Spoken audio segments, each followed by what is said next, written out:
tardes a los que se están conectando en este momento. Bienvenidos a nuestro webinar del día de la fecha. Ya el doctor José Carlos Echeverría Solís está listo para comenzar.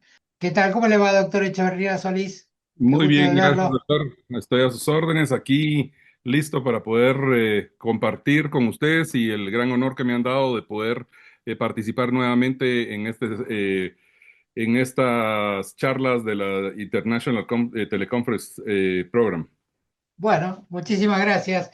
Como ha dicho el doctor, es un verdadero placer para mí dar inicio a la edición número 18 del International Teleconference Program, una iniciativa académica que iniciamos allá en el año 2009 y que con el paso de los años se ha consolidado como un reconocido espacio internacional de educación e intercambio en radiología. Quiero expresar un agradecimiento muy especial al doctor Horacio D'Agostino, quien en ese momento, 2009, era jefe del Departamento de Radiología de nuestra universidad. El doctor D'Agostino, cuando yo le planteé esta iniciativa, creyó firmemente en el proyecto, brindó su apoyo de manera permanente y facilitó la realización cuando esta idea apenas era un embrión y empezaba a tomar forma. También quiero agradecer profundamente al doctor Carlos Jiménez de la ciudad de New Orleans, en Luisiana, quien desde el primer momento me acompañó en el desarrollo de esta propuesta académica y fue un pilar fundamental para la puesta en marcha de ese programa. Fue uno de los pocos profesores que tuvimos al principio y que a lo largo de estos años fue creciendo y en este momento podemos decir con orgullo que tenemos 80 profesores dispuestos a participar generosamente, compartir su conocimiento y ofrecer conferencias de gran nivel que ha permitido mantener un nivel académico de excelencia en este ciclo. Hoy con gran satisfacción podemos decir también que hay 89 instituciones adheridas al programa en 19 países de Latinoamérica. Recientemente se incorporaron dos nuevas instituciones gracias a la participación y al interés de manifiesto por la doctora Glenda Ortiz Velázquez de Honduras. El, el programa de residencia de radiología de la Universidad Nacional Autónoma de Honduras, Tegucigalpa, Honduras, se agregó al programa. Los coordinadores locales son los doctores Francisco Álvarez, David Velázquez y Andrea Rodríguez, y también se incorporó el Hospital Sirio-Libanés asociado a la Universidad de Buenos Aires en la ciudad de Buenos Aires, Argentina, cuyos coordinadores locales son el profesor doctor Eduardo González Toledo, la doctora Adriana Costa y el doctor Carlos Nieto. Bueno, sin más, quiero hacer la presentación formal de nuestro participante del día de la fecha. Como ustedes saben, y es nuestra costumbre, la primera conferencia del programa se la concedemos a una de las instituciones adheridas al programa para que nos cuenten de sus proyectos, de qué es lo que están desarrollando y que tengan la posibilidad de participar en este foro internacional. En este año le hemos dado ese honor al doctor José Carlos Echeverría Solís, quien para mí es un verdadero placer presentarlo porque es un distinguido radiólogo de Quetzaltenango, Guatemala, a quien conozco de hace años. El doctor Echeverría Solís se graduó de la Universidad de San Carlos de Guatemala como médico. Es especialista en radiología con una destacada trayectoria académica, docente y de liderazgo en su país. Ha realizado múltiples rotaciones internacionales en Canadá, por ejemplo en el Toronto General Hospital y en el Mount Sinai de Hospital en Canadá, y también en Estados Unidos, por ejemplo, la Cleveland Clinic, New England Deaconess Medical Center, y también ha hecho cursos de especialización en centros internacionales de México, Costa Rica, Chile y España. Actualmente el doctor Echevarría Solís es director médico del Centro de Diagnóstico por Imágenes de Policlínica en Quetzaltenango, Guatemala, donde además es profesor titular y director académico de la Residencia de Radiología de la Universidad Mariano Galvez de Guatemala. Es además jefe del Departamento de Radiología del Hospital Regional de Occidente y director de la Escuela Nacional de Radiología de Guatemala, desempeñando un papel fundamental en la formación de nuevas generaciones de radiólogos. Su liderazgo profesional también se refleja en su participación institucional, habiendo sido presidente de la Asociación Civil de Diagnóstico por Imágenes y Terapia Radiante de Guatemala. Actualmente preside la junta directiva del Hospital Privado de Quetzaltenango y es además miembro activo de prestigiosas sociedades científicas internacionales como la RENA, el American College of Radiology y el American Röntgen Society. El doctor Echevarría Solís ha dedicado gran parte de su carrera al desarrollo de la radiología académica y a la formación médica en Guatemala y en todo Centroamérica. Por esto es un gran honor contar con su participación y al día de la fecha el doctor Echevarría Solís nos hablará acerca de la colonoscopia virtual por TAC como método de detección y tamizaje. Doctor Echevarría Solís, bienvenido y adelante con su presentación. Muchísimas gracias, doctor.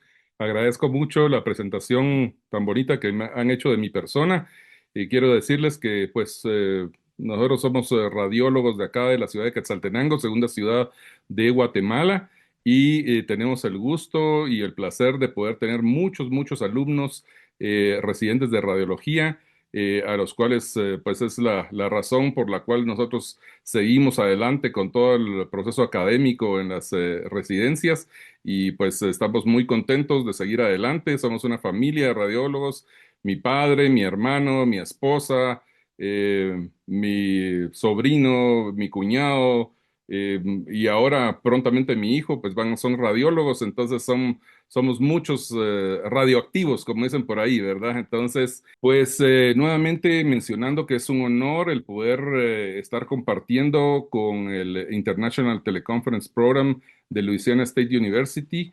Es la segunda vez que yo participo con este programa y la verdad que ha sido un gusto y es una de las partes académicas muy importantes para las residencias de radiología donde nosotros participamos. Quiero contarles, porque siempre en este tipo de conferencias es bonito que nos vayamos conociendo, ¿verdad? Y entonces yo quiero contarles que yo trabajo, como ya decía el doctor Previgliano, en Policlínica de Quetzaltenango, que es un centro privado, tal vez el más grande del suroccidente del país, donde tenemos todos los métodos de imagen. Es un centro muy bonito. Ahí tenemos la residencia de radiología de la Universidad Mariano Galvez, que es una universidad privada acá en Guatemala. Y tenemos pues una importante cantidad de residentes de radiología. También en el Departamento de Radiología del Hospital Regional de Occidente, donde funciona la residencia de radiología de la Universidad de San Carlos, que es la universidad grande pública de acá de Guatemala, ¿verdad? Una universidad muy importante. También trabajo como director de la Escuela Nacional de Radiología de Guatemala, que es la escuela técnica, que es en realidad la única escuela técnica pública del Ministerio de Salud de aquí de Guatemala, donde pues, hemos graduado una gran cantidad de técnicos en radiología y que está funcionando desde el año 1977. Por supuesto, un agradecimiento muy grande a mi distinguido amigo, el doctor Carlos Previgliano, que es quien ha tenido el entusiasmo de este programa de teleconferencias y que hemos tenido el honor y el placer de tenerlo aquí en Guatemala dos veces, una vez en Guatemala, en la capital, y otra vez aquí en nuestra ciudad de Quetzaltenango, que ahí al final les voy a presentar unas fotos de la ciudad para que ustedes puedan conocerla. Esta es nuestra familia radiológica acá en Quetzaltenango. En Policlínica somos 11 radiólogos y tenemos 29 residentes de radiología de la Universidad Mariano Galvez.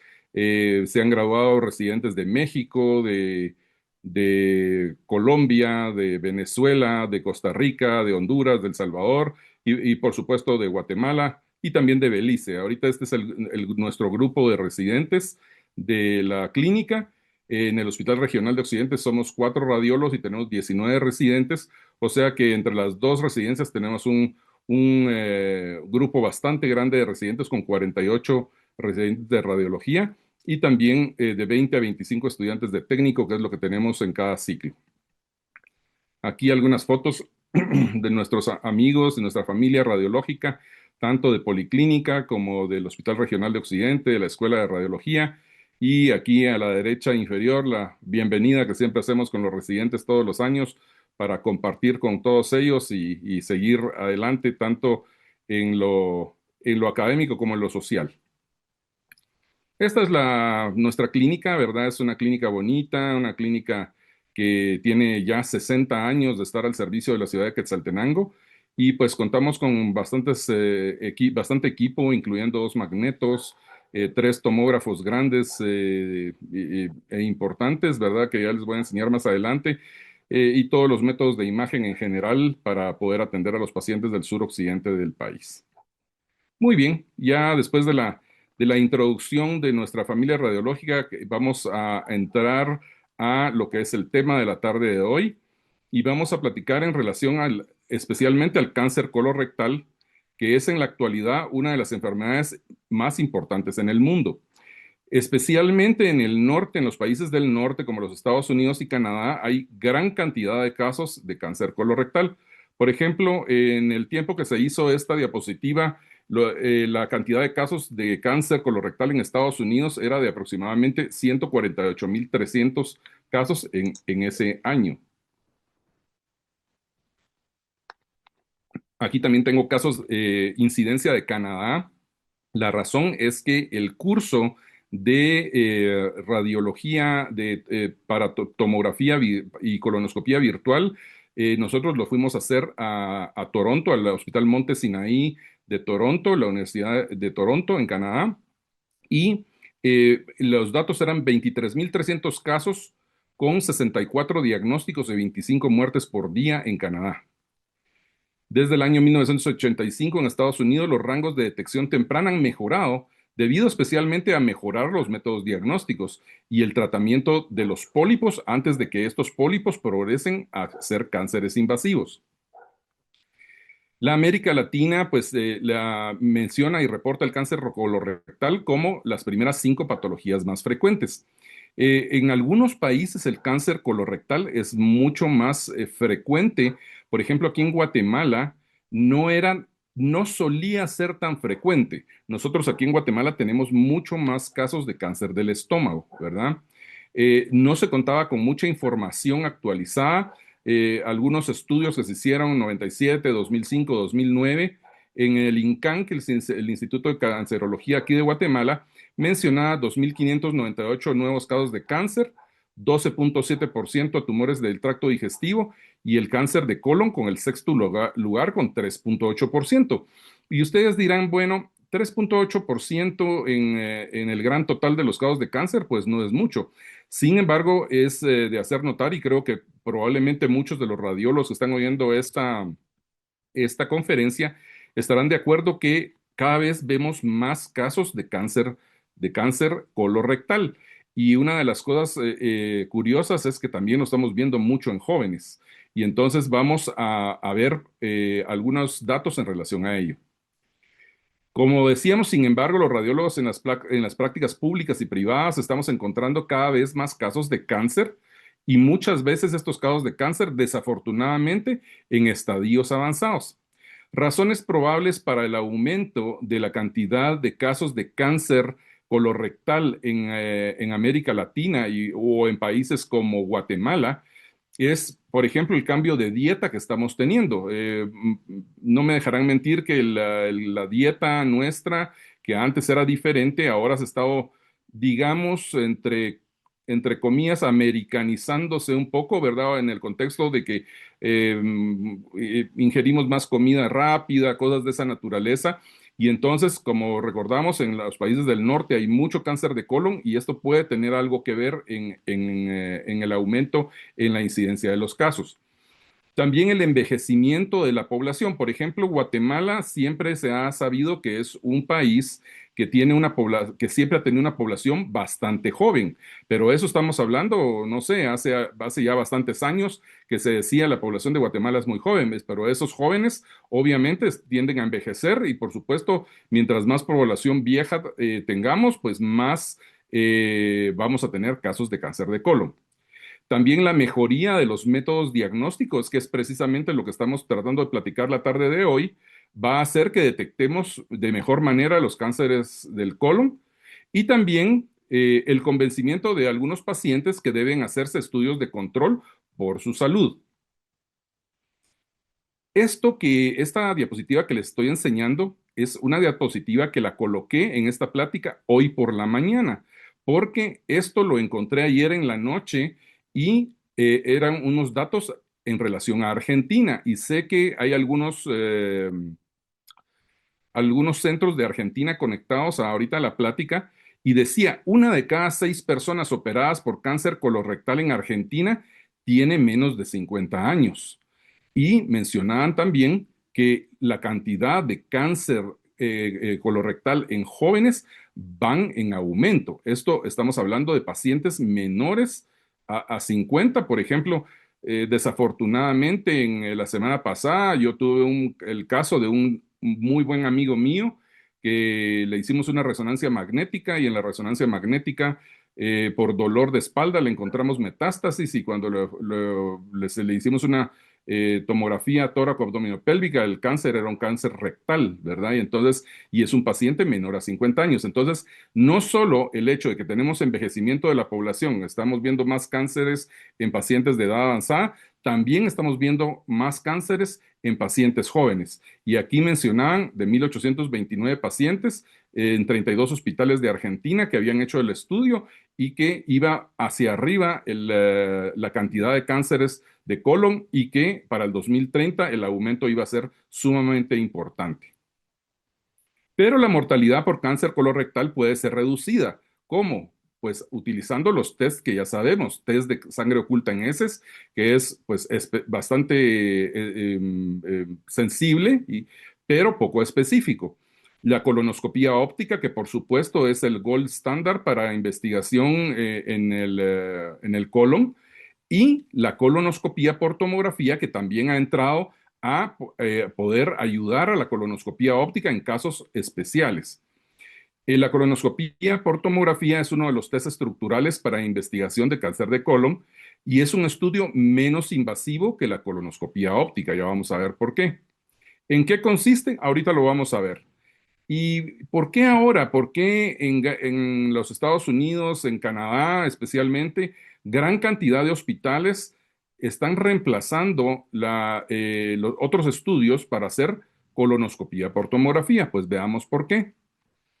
Hubo un estudio que se llamaba CIGAR, que es colonoscopía por tomografía versus óptica, en 1.610 pacientes randomizados para cualquiera de los dos estudios, y la colonoscopía mostró una sensibilidad similar a la tomográfica para cáncer colorectal y para pólipos, 10.7 para colonoscopía óptica, 11.4 para tomográfica.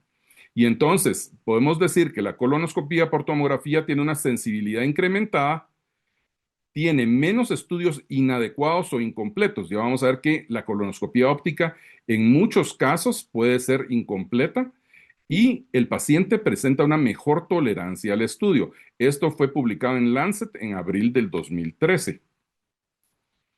Y veamos este estudio del American Journal of Röntgenology, donde decía por qué la colonoscopía por tomografía fue escogida por el paciente.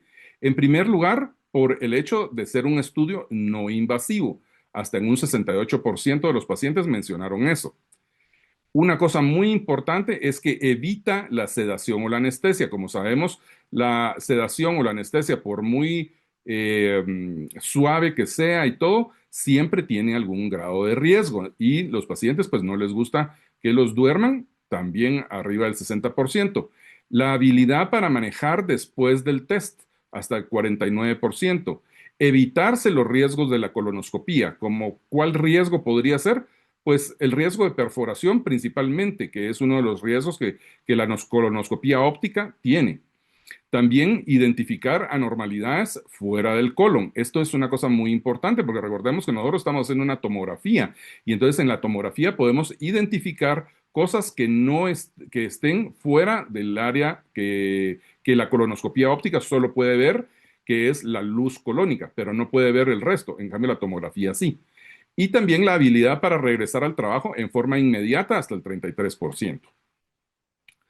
También tenemos este otro del American Journal of Röntgenology, donde se vio la colonoscopía por tomografía para tamizaje, ¿verdad? Para ver cómo era la tolerancia del paciente. y veamos que la tolerancia del paciente para el estudio de colonoscopía por tomografía era excelente en el 60% y bueno en el 32.3%. Si ustedes suman eso, más del 90% de los pacientes dicen que es bueno o excelente. Y pobre adherencia o pobre tolerancia a lo que es la colonoscopía por tomografía, solo 2.2%.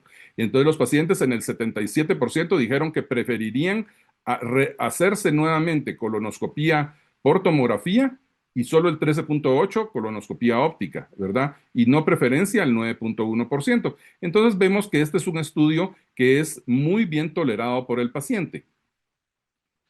Y la colonoscopía óptica también tiene algunos desafíos. Por ejemplo, en primer lugar, se requiere una considerable habilidad para hacer bien una colonoscopía óptica, ¿verdad?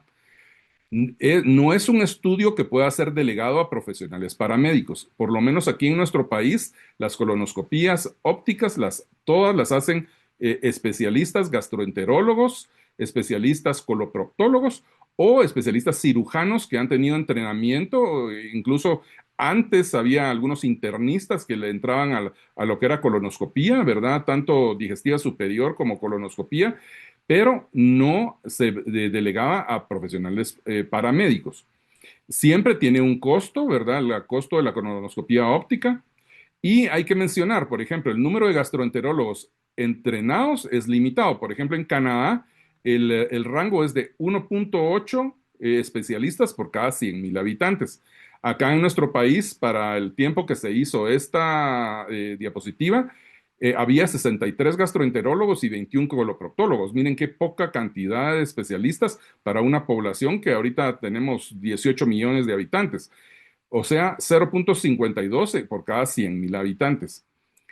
Y hay que recordar que el 95% de las colonoscopías son negativas y el 28% son incompletas. Esto de lo incompleto es una estadística de Alemania, que los vamos a ver un poquito más adelante. ¿Por qué puede haber una colonoscopía incompleta? Inexperiencia del operador, pobre preparación colónica, un colon extremadamente redundante, un sigmoide redundante, que haya una estenosis benigna, por ejemplo, por diverticulosis, o una estenosis maligna por cáncer, ¿verdad? Y el tamizaje por colonoscopía óptica, siempre recordamos que el colon izquierdo es muy bueno, el tamizaje en el colon izquierdo, pero es menos efectivo en lesiones del colon derecho. Veamos este otro estudio, que es una colonoscopía por tomografía versus óptica en la detección de neoplasias avanzadas. Esto es por Kim y compañía en el New England Journal of Medicine y se vio número de pacientes similar, neoplasias avanzadas similar, pero a lo que quiero llamar la atención es el número de perforaciones colónicas en colonoscopía por tomografía, cero. El número de perforaciones colónicas en tomografía, en colonoscopía óptica, 7. Entonces, veamos cuál es el rango de riesgo con los diversos estudios que podemos utilizar. Por ejemplo, yo todavía soy de la época del enema de bario, ¿verdad? Hacíamos muchos enemas de bario en los tiempos de la residencia, ¿verdad? A mí personalmente la radiología de gastrointestinal varitada pues, fluoroscópica no era precisamente lo que más hacía, pero sí se hacían estos estudios y el enema de bario es el estudio que menos rango de perforación tiene, un caso en 25,000. Mientras que la colonoscopía virtual por tomografía es 1 en 22,000. Ven ustedes que es bastante cercano. Mientras que la colonoscopía óptica diagnóstica es 1 en 1,000 y la colonoscopía óptica terapéutica 1 en 500. ¿A qué nos referimos con terapéutica? Es en pacientes donde se les va a hacer una biopsia o se les va a hacer una polipectomía, pues hay más riesgo de perforar secundario al hecho de que se está haciendo un procedimiento invasivo y terapéutico, ¿verdad? El riesgo de perforación es más alto en ancianos, en varones, en polipectomías y especialmente en estudios que son realizados por endoscopistas con bajo volumen, que hagan menos de 300 procedimientos al año. También acá tenemos del New England Journal of Medicine un estudio donde la detección de neoplasias avanzadas o de pólipos grandes fue mejor por la colonoscopía por tomografía, arriba del 90%, y con la colonoscopía óptica aproximadamente 88%. Entonces, vean que La colonoscopía por tomografía es bastante sensible, bastante buena, ¿verdad? ¿Cuáles son indicaciones para colonoscopía por tomografía? Por ejemplo, entraron con colonoscopía óptica, pero no pudieron completar. Recordemos que habíamos dicho que el 28% de las ópticas, por ejemplo, en Alemania, no llegan a la válvula ileocecal, entonces son incompletas. También solución de problemas después de colonoscopía óptica. Por ejemplo, entró el coloproctólogo, el gastroenterólogo, intentó pasar, pero no logró pasar, y entonces definitivamente ellos pueden escoger cambiarse a colonoscopía por tomografía y proceder con ella. Evaluación del colon proximal a una neoplasia obstructiva, ¿verdad? Recordemos que la colonoscopía óptica, al llegar a un punto de obstrucción, ya no puede pasar, pero nosotros sí podemos pasar ese punto de obstrucción porque esto es un estudio virtual. También para estadiaje de neoplasias conocidas o exclusión de lesiones metacrónicas. Especialmente esto es muy importante en los pacientes que no son candidatos para colonoscopía óptica por problemas cardíacos, pacientes muy ancianos, problemas pulmonares, diátesis hemorrágicas o que tienen una anticoagulación de larga evolución. Es mejor entrarles con la colonoscopía por tomografía y no irlos a hacer sangrar o cualquier otra cosa. Como parte de un algoritmo de tamizaje, yo estaba leyendo ayer también, porque en aquellos tiempos cuando yo hice el entrenamiento de esto, que fue ya hace bastantes años, había la situación que el Medicare no pagaba los estudios de colonoscopía por tomografía. Ahora sí pagan los estudios de colonoscopía por tomografía, pero no todos. Generalmente pagan los estudios para pacientes que tienen problemas para someterse a una colonoscopía óptica. Incluso en ese tiempo hubo un paciente que declinó la realización de colonoscopía óptica y era el presidente Obama. En ese tiempo era el presidente de los Estados Unidos y él decidió hacerse por tomografía. El estudio fue normal, pero resultó que el presidente Obama, la Sociedad de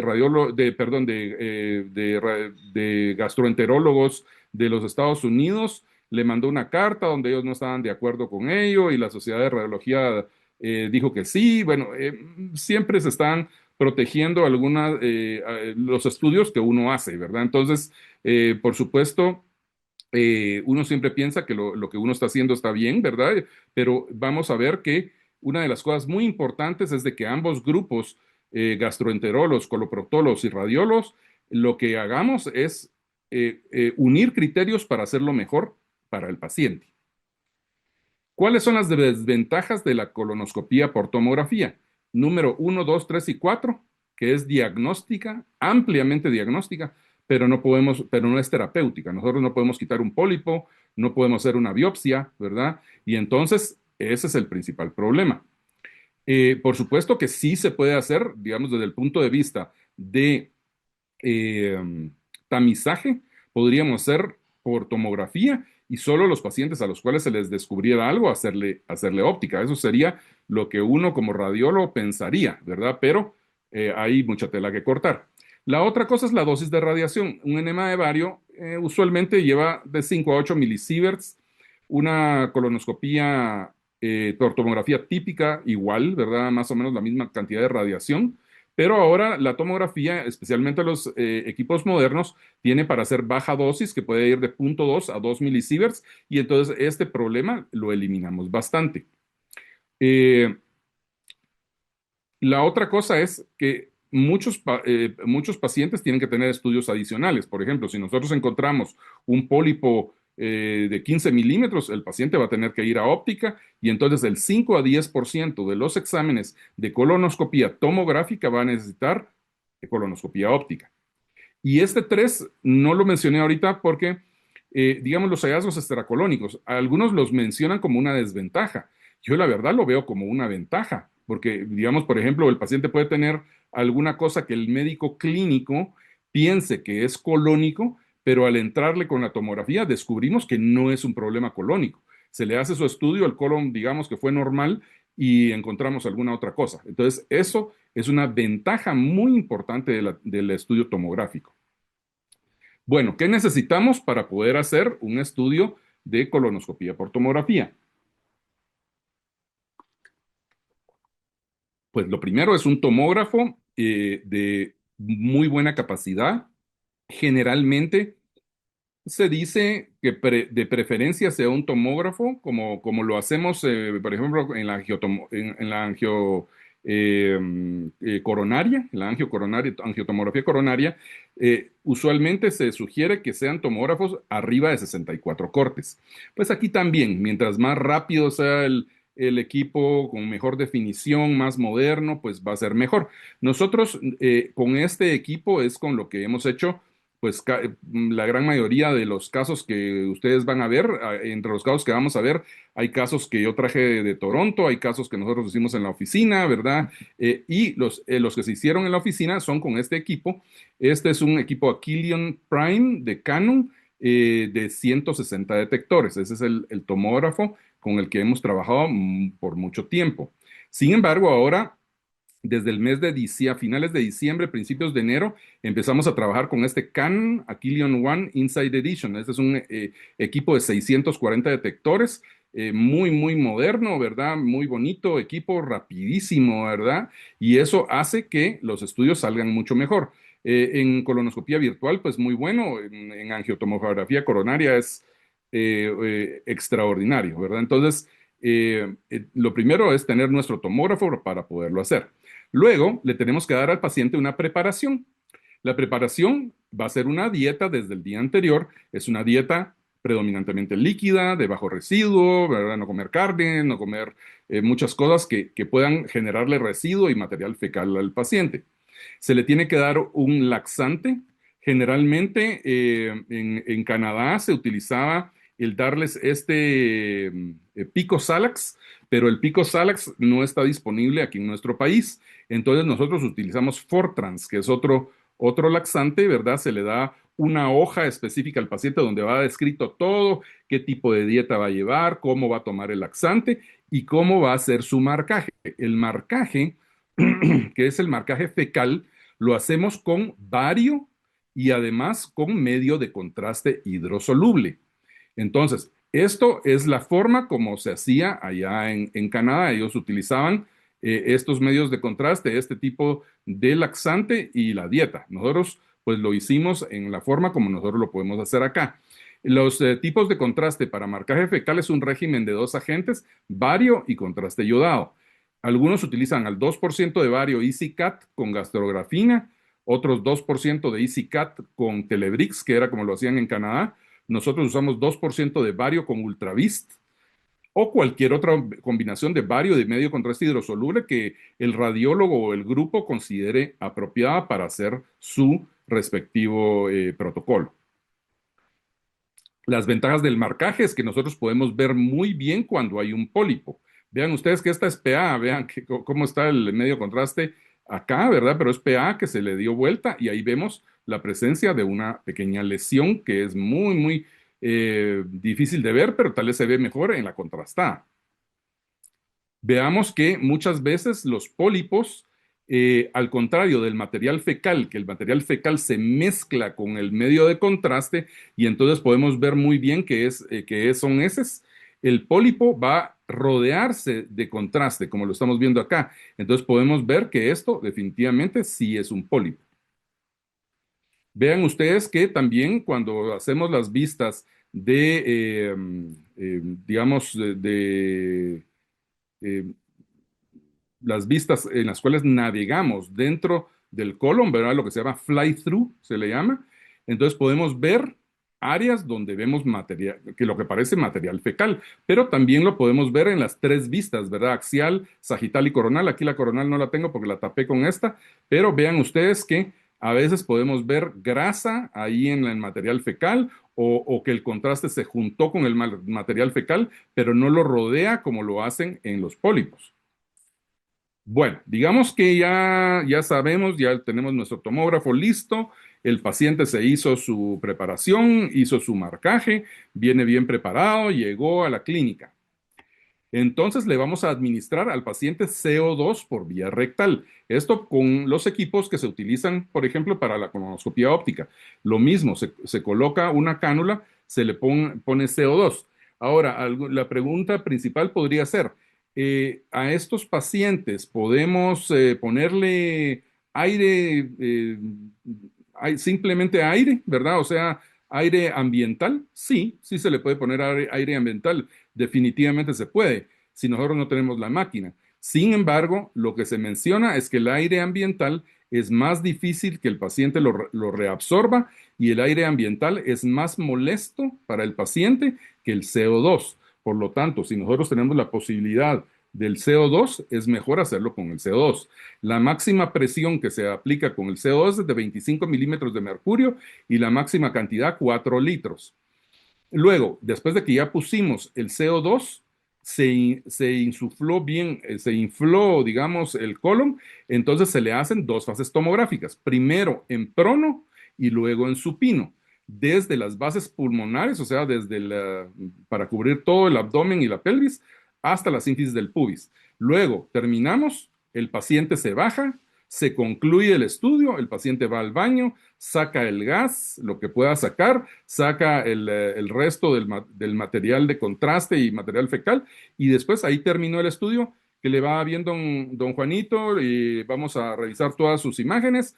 El estudio va a estar listo mañana, pasado, ¿verdad? Dependiendo de lo que se quiera dar, dependiendo del centro que utilice para dar sus resultados. Y el paciente pues se va tranquilo a su casa y nosotros nos quedamos con toda la cantidad de imágenes para poder revisar. Esta es la maquinita para poder insuflar el CO2. Como ya les decía, tenemos una en prono y una en supino. A la prono le damos vuelta, ¿verdad? A la imagen. Aquí tenemos la mesa, vemos cómo el contraste está arriba, ¿verdad? Al revés de lo que nosotros usualmente vemos. Pero ahí ya tenemos las pronos y supinos. Pero por qué se hace prono y supino? ¿Por qué esa razón? No se le encuentra mucho. Digamos, por ejemplo, veamos este estudio. Tenemos una TAC prona que muestra la válvula ileocecal, vean ustedes. Y aquí tenemos un nivel de líquido muy importante que no nos deja ver si hay algo ahí.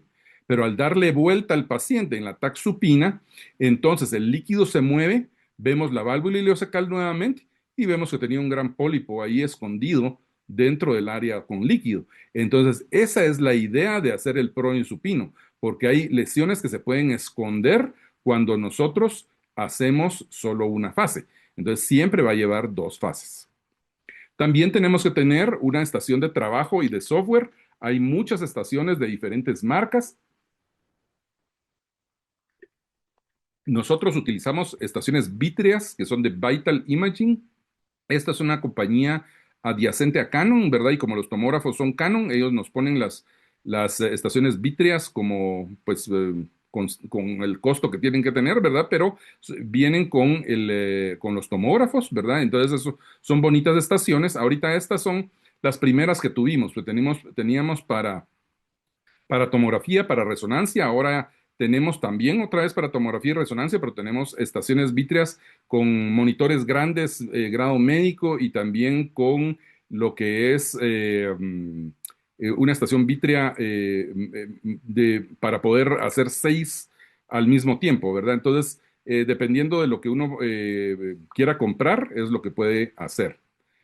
Hay diversas cosas del software que se pueden hacer con esas estaciones. Por ejemplo, esto es la vista de disección o de filete, que es una vista muy interesante, el hecho de que podemos, como que pudiéramos abrir el colon y pudiéramos ver dentro de la luz del colon, ¿verdad? Como se podría hacer cuando uno hiciera un corte o una resección del colon y lo abre uno para ver, ¿verdad?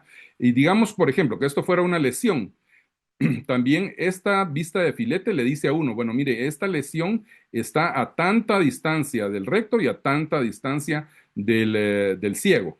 Es otra cosa buena porque entonces le podemos decir al médico, si hay una lesión que necesite colonoscopía óptica, mire, doctor, fíjese que esta está a 40 centímetros del recto, ¿verdad? Entonces el médico ya sabe dónde ir a buscar cuando haga la óptica. Veamos este caso, es bonito, es una lesión que se vio en la vista de filete. Tenemos ahí la lesión, se ven un poco distintas porque esto es ya abierto el colon, pero vean que la lesión está donde lo habíamos localizado, ¿verdad? Entonces se puede ver muy bien. Estas ayudas de software son muy, muy buenas. También tenemos el hecho de que nosotros podemos navegar virtualmente dentro del colon. Esto es lo que es el corazón de la colonoscopía virtual. Y van a ver ustedes que estamos navegando dentro del colon, ¿verdad? Ustedes lo van a ver aquí en una versión sumamente rápida. No es así siempre. Ustedes pueden moderar la velocidad como ustedes quieran. Pueden ir despacio, pueden ir más rápido en las áreas donde ustedes quieran, ¿verdad? Vamos navegando. Generalmente, una cosa importante de esto es que uno tiene que navegar desde el recto hasta el ciego y desde el ciego hasta el recto, tanto en prono como en supino. A eso se le llama los cuatro viajes, ¿verdad? Los cuatro viajes que tenemos que hacer. Y vean ustedes que ahí se empiezan a ver una serie de bolitas y cosas, porque este paciente no estaba tan bien preparado, ¿verdad? Entonces, vean que eso parece material fecal. Ahí vamos, miren, ahí está la cánula en el recto y vamos de regreso. Vean ustedes que esta es una forma distinta a como vimos la anterior. Ahí vamos, como quien dice, hacia adelante, aquí vamos hacia atrás. Vamos viendo todas las paredes, ¿verdad? Vamos viendo que no hay lesiones. Por ahí vemos en algún momento algún pequeño divertículo por ahí, ¿verdad? Vamos a ver si vemos algún divertículo. Si hubiera algún pólipo o vemos que sea algo que sea sospechoso, paramos, lo marcamos y después lo chequeamos con las vistas multiplanares. Ahí hay un divertículo, ahí lo vieron pasar, ya se los voy a enseñar en fotos más adelante, ¿verdad? Y nos vamos navegando hasta llegar nuevamente al ciego. Entonces, como les digo, esto lleva 4 pasones. Y esto es una de las cosas por las cuales se dice que la colonoscopía virtual sí es muy radiólogo demandante. O sea, se necesita dedicarle bastante tiempo para ir buscando las lesiones. Miren, esa estructura podría ser sospechosa, entonces tenemos que marcarla para ir a ver si eso era material fecal o era un pólipo grande. Ahí también vemos otras pequeñas bolitas, ahí empezamos a ver más material fecal, ¿verdad? Y ahí estamos llegando ya al ciego. Pero ustedes dirán, bueno, ¿y ahí cómo sé dónde estoy? Porque esto se ve muy confuso, ¿verdad? Vemos un montón de cosas ahí, pero no sé exactamente dónde estoy. Entonces, vamos a pasarnos a esta otra, donde vean ustedes que aquí tengo la imagen. Yo puedo ir navegando acá, como estaba viendo en el otro, y en las otras imágenes, y al mismo tiempo estoy viendo en los 3 planos dónde voy, ¿verdad? Aquí estoy cerca del ciego, dirigiéndome hacia el colon ascendente, y entonces ahí sé dónde estoy, ¿verdad? Esto me dice dónde, y también en la lista de filete podemos ir viendo dónde vamos. Entonces, esto es un mapa prácticamente para poder saber dónde está la lesión. También están las imágenes de translucencia, que a mí me gustan mucho porque es como que fuera un enema de bario, ¿verdad? Solo que incluso más bonito de lo que salían los enemas de bario.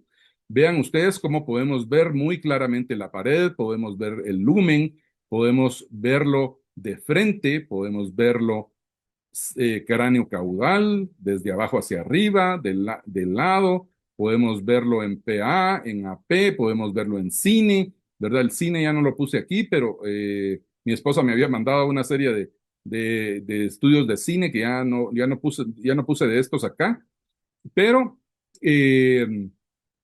podemos obtener muy buenas imágenes con lo que son las translucencias.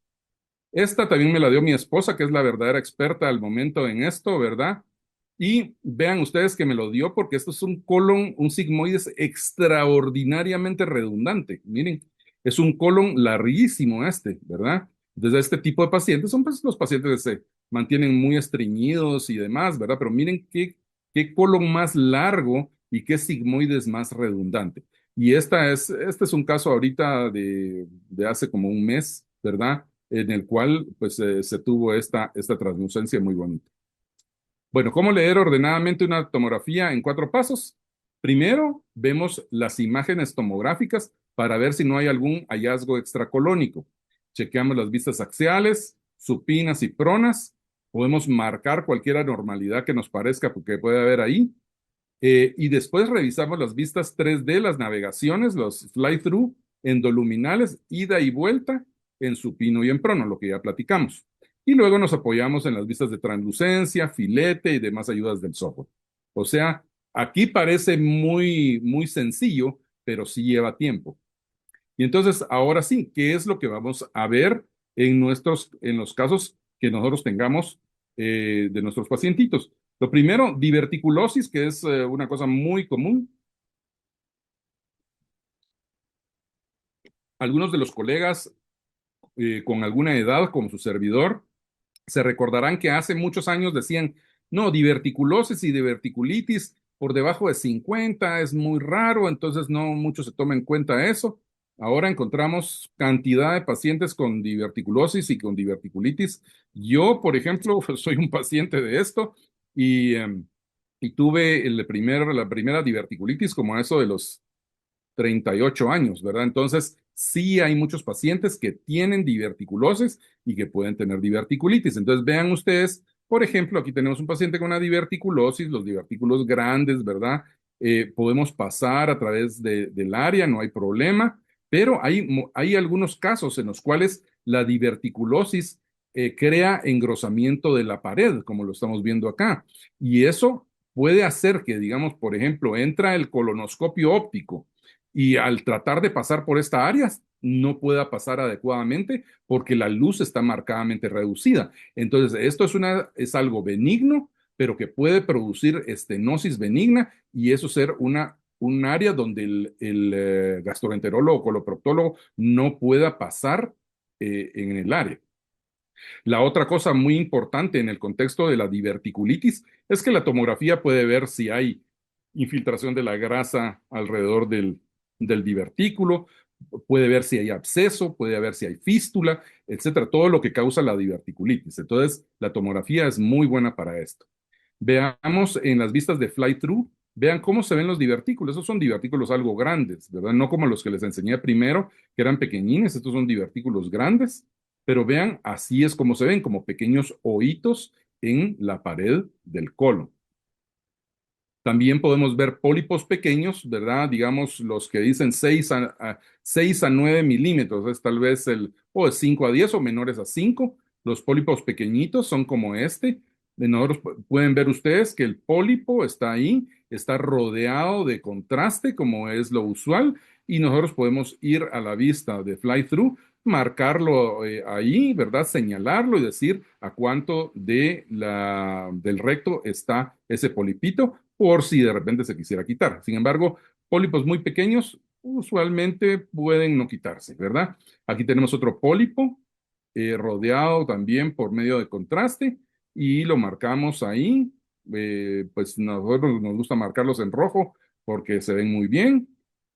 Puede haber pólipos grandes, estos pólipos sí ya nos preocupan porque los pólipos de más de 10 milímetros pueden ser adenomas y los adenomas, como ustedes saben, pueden progresar a cáncer, ¿verdad? Entonces, veamos aquí, este pólipo es muy bonito. Vean ustedes cómo tenemos el pólipo, tenemos rodeado de contraste, igual acá, ¿verdad? Tenemos rodeado de contraste y el pólipo muy claramente visible. Esto es lo más típico de lo típico.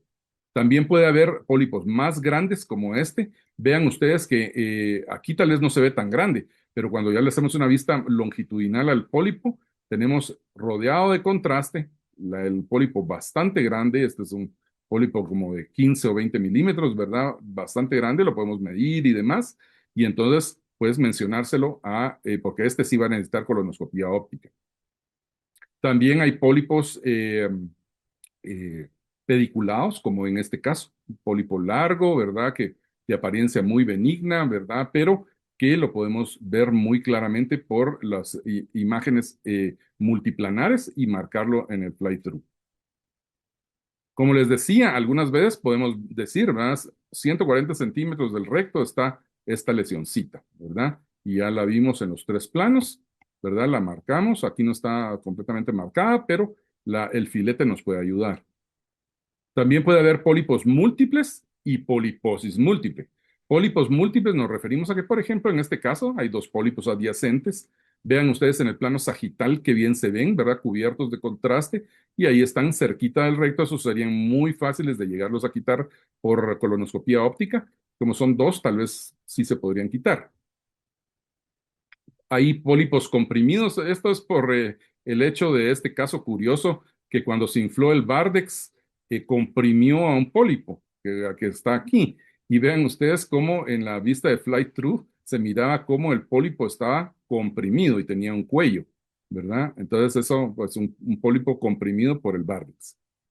La poliposis múltiple, que como todos recordaremos, hay muchos síndromes de poliposis múltiples, entre ellos la poliposis familiar, ¿verdad? La poliposis juvenil, el síndrome de Peutz-Jeghers, el síndrome de Cowden, de Rubalcaba, bueno, Canada-Cronkite, Garner, hay muchos síndromes de poliposis múltiple. Eh, Aquí lo importante es, si nosotros encontramos una gran cantidad de pólipos, como en estos casos, miren cuánto pólipo tenía el paciente. Veamos esta otra, miren en el filete cuántos pólipos por todos lados, ¿verdad? Lo importante es ver si son adenomas. Si son adenomas, tiene más tendencia el paciente a hacer cáncer.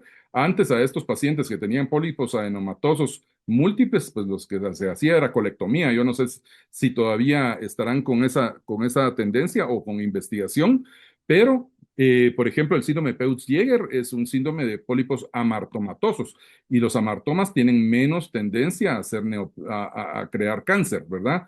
O si son pólipos hiperplásicos, pues también, ¿verdad? Entonces, es importante dar un muy buen estudio de imágenes y ya entrar con colonoscopía óptica para poder biopsiar los mismos. Veamos también aquí esta translucencia con los pólipos todos rectales, también en el sigmoides, en el descendente, transverso, bueno, por todos lados, en una poliposis múltiple. También puede haber lesiones planas que en realidad pueden ser polipitos que sean sésiles, ¿verdad? Este caso no es caso propio, este lo traje de Toronto. Vean ustedes que este caso era muy difícil de ver, pero sí se veía un engrosamientito ahí. Al hacerle las vistas, que esta era ellos tenían estaciones vítreas, pero tenían de otra marca, y es un poquito distinta, pero vean que bien se ve también. Y al hacerle la colonoscopia óptica, ahí estaba la lesión. Y por supuesto, cáncer avanzado. El cáncer avanzado, podemos entrar y miren en este caso cómo tiene engrosamiento marcado e irregularidad de la pared colónica. Cuando tratamos de hacerlo a través de las vistas de fly-through, está casi completamente restringida digamos, el paso, ¿verdad? Si entraran con un colonoscopio óptico, probablemente toparían ahí, ¿verdad? Y no podrían verlo.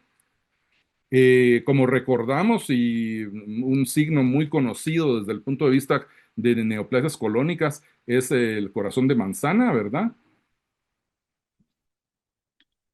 Y eso representa una estenosis de la luz en forma importante. Y vean cómo en el filete vamos y de repente tenemos una estenosis extraordinaria de la luz a este nivel. Aquí está, sabemos que estamos a 40 centímetros del recto y ahí está la lesión.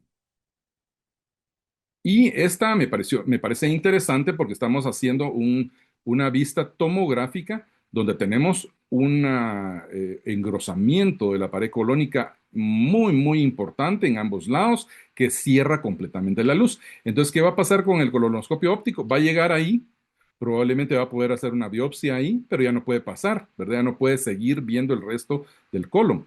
Entonces, ¿qué pasa con la colonoscopia óptica? Ah, bueno, no, me salto, pum, me paso para acá y puedo seguir navegando en todo el colon para revisar si no hay alguna otra lesión metacrónica, ¿verdad?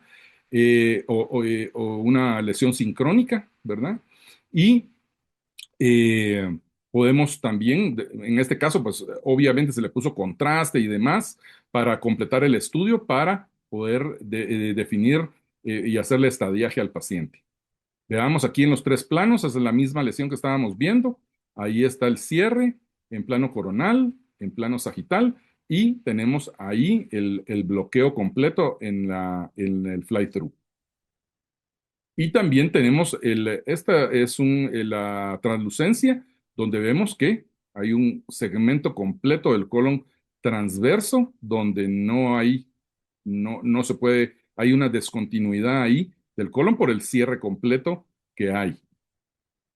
Y por supuesto, como los RADS están muy de moda, ¿verdad? Desde hace tiempo, casi todas las lesiones tienen un RADS.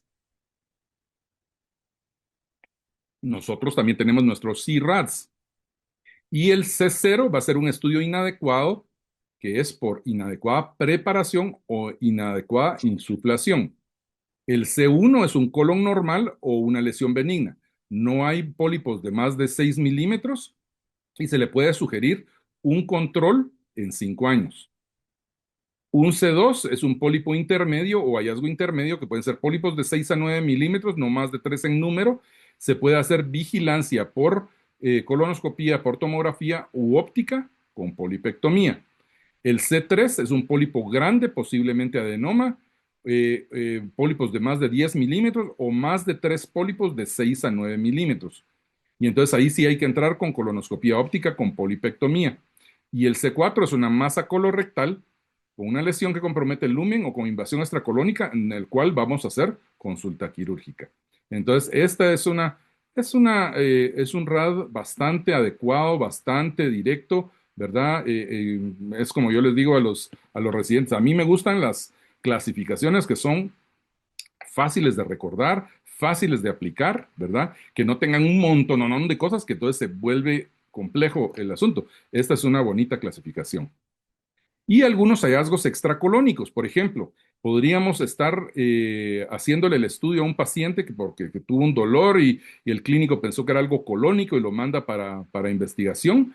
Y por ejemplo, veamos este caso, vean que son en PA, pero ven ustedes que el colon está distendido por la colonoscopía óptica, por la colonoscopía tomográfica que le íbamos a hacer o que se le hizo, y tenemos una lesión en el epiplón, ¿verdad? Y esta lesión es sólida y y ven cómo retrae el epiplón. Es como que estuviera espiculada. Esto resultó siendo un carcinoide metastático. Vean el mismo caso, solo que en plano sagital y coronal estaba la lesión y las especulaciones de la misma. Vean este otro caso donde ya se iba a proceder a hacer el estudio, estaba distendido el colon y la sorpresa fue la presencia de una masa sólida necrótica en el polo inferior del riñón izquierdo, compatible con un hipernefroma. Y este otro caso, también ven ustedes, está distendido el colon, tal vez no es una muy buena distensión, pero ya estaba distendido, y lo que se le encontró al paciente fue una masa retroperitoneal que al final resultó siendo un liposarcoma. Muy bien. Conclusiones para esta conferencia y para este método. La colonoscopía por tomografía es un método de estadiaje y de tamizaje y de diagnóstico comparable con la colonoscopía óptica. Sus porcentajes de sensibilidad y especificidad para detección de pólipos de cáncer colorectal son incluso levemente mejores que la colonoscopía óptica. Es crucial tener una preparación adecuada del paciente para obtener un estudio de calidad. De preferencia, es necesario tener el aparato para insuflar CO2 para disminuir la molestia en los pacientes. Asimismo, debemos evitar errores prestando una meticulosa atención a preparación, marcaje, distensión, detalles técnicos, evitar errores de percepción, reconocer variantes anatómicas normales, una correlación adecuada de 2D y 3D y utilizar las herramientas adicionales en forma juiciosa. Y esto tal vez es lo principal. Tener una excelente comunicación con los gastroenterólogos y coloproctólogos para que ambos grupos comprendan que el estudio de colonoscopía tomográfica está para ayudar a sus pacientes y para resolver dudas y problemas que puedan surgir con la colonoscopía óptica, ¿verdad? Y así como también puede ser una herramienta de tamizaje inicial en pacientes clínicamente complicados. O sea, esto extraordinariamente importante que podamos platicar con los gastroenterólogos y coloproctólogos para poder utilizar muy juiciosamente la colonoscopía óptica y la colonoscopía tomográfica en nuestros pacientes. Sin más, quiero agradecerles muchísimo su atención en esta tarde a mi conferencia enviándoles un atento saludo de toda nuestro grupo de residentes y radiólogos, ¿verdad? Acá estamos en la bienvenida de este año. Somos un grupo muy alegre, muy bonito, ¿verdad? De residentes y radiólogos y pues nos divertimos mucho aprendiendo, ¿verdad? Y pues siempre hay un poquito de estrés por la cantidad de trabajo, pero pues la radiología es una especialidad verdaderamente bella, ¿verdad? Y donde podemos ayudar mucho al paciente. También les quiero decir a todos los amigos, si en algún día pueden venir aquí a Quetzaltenango, ya sea de visita o a conocer, a venir a hacer una rotación con nosotros. Nosotros recibimos muchos selectivos de diferentes universidades, de diferentes programas de residentes. La ciudad de Quetzaltenango es una ciudad muy bonita, es una ciudad con muchos edificios históricos, es colonial, ¿verdad? Muy bonita. eh, y el clima es verdaderamente muy sabroso, ¿verdad? Cuando uno piensa en Guatemala, piensa que tal vez es un poquito caliente. Aquí en Quetzaltenango es bastante frío, pero aquí les quería poner algunas fotos para que vieran nuestra pequeña pero gran ciudad. Un cordial saludo de todo el grupo de Policlínica y especialmente también de mi señor padre, que es el fundador de todo lo que hemos hecho de radiología acá tanto en el Hospital Regional de Occidente como en la clínica.